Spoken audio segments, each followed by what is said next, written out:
সংস্কার কমিশনকে বলতে চাই, সমাবেশ শুধু একটা দলের দেখেছেন, সবেমাত্র শুরু হয়েছে। ইসলামী আন্দোলন আজকে করেছে, 19 তারিখ জামাত করবে, তারপরে গণ অধিকার পরিষদ করবে।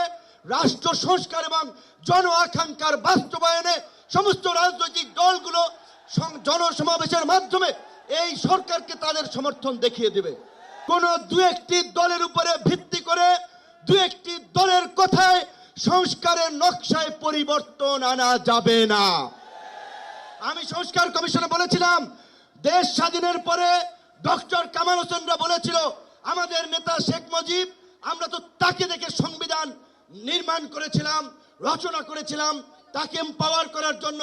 আজকে সংস্কার কমিশনকে বারবার আমরা বলতে চাই, দু একটি দলকে প্রাধান্য দিয়ে বেশিরভাগ জনগণের আকাঙ্ক্ষার বিপরীতে গিয়ে কোন সিদ্ধান্ত বাস্তবায়নের দুঃসাহস দেখাবেন না।